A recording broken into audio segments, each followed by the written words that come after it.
Hello guys, magandang araw po sa ating lahat guys. For today's video guys, nagpuputol ako ng mga dahon ng niyog sa bakura namin guys kasi pumapalo yung dahon niya sa yero ng bubong namin.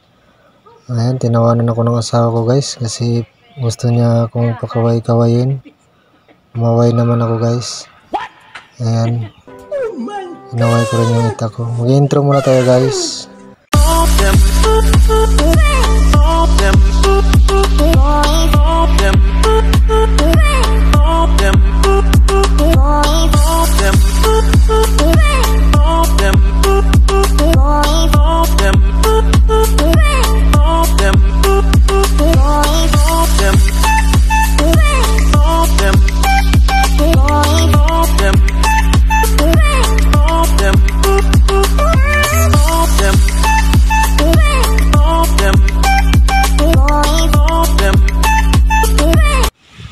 Guys, magandang araw po sa ating lahat.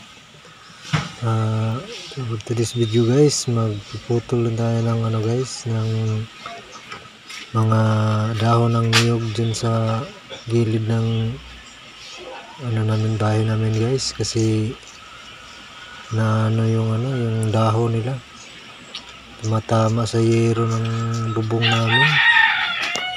Ayan, may videohan ako ng asawa ko niyan guys.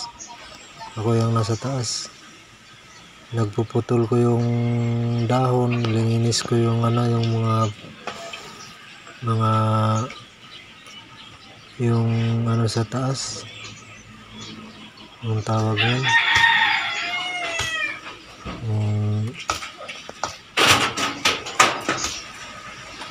yun, pinuputol ko yung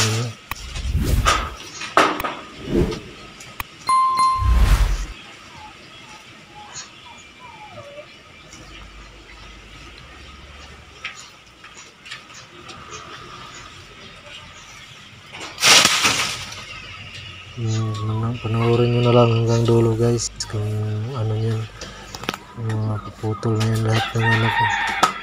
Puputol ko na yan lahat ng dahon.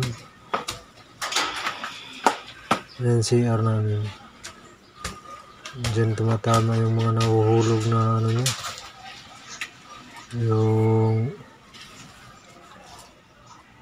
buko na maliliit, bunga. Kaya lalo na pag mahangin, naku, tumatama, inhampas-hampas yung yero namin. Pati yung sa kapitbahay namin yan na na. Kaya ginawa ko yan, papatayin yung niyog na yan.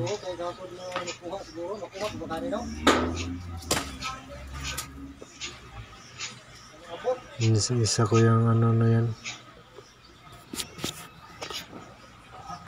Ito na laman o kwanak, malisod ka diha.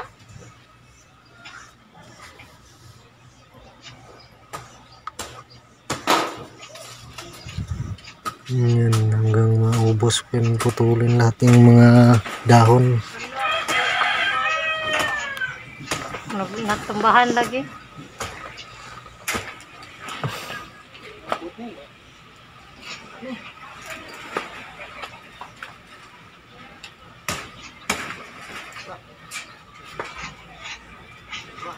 Yan, isa-isa ko naputulin yung yung dahon ng niyog. Natapon ko dyan sa gilid. Hawak ko.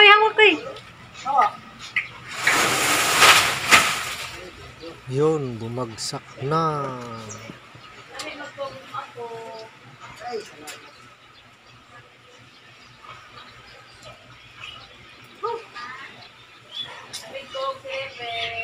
Ay.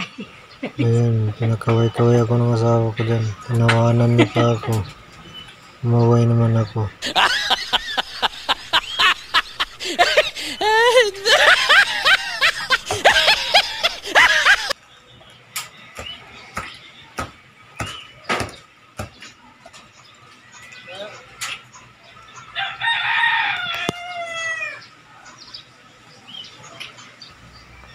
At ayan na nga guys, ayun tapos na putulan lahat ng dahon. Ayan na yung nangyari. Tsaka binuhusan ko yung ano dyan sa taas guys, yung ano niya pinaka labong niya sa ano gitna. Tapos ano nilagyan ko ng asin, binuhusan ko ng gasolina. Ganun daw yun magpatay, kaya yun yung ginawa ko. Ayan, mamatay na daw yan kusa. Unti-unti yung mamatay. So hanggang dito na lang tong video natin guys. Maraming salamat sa inyong panonood. Thank you for watching. Bye bye.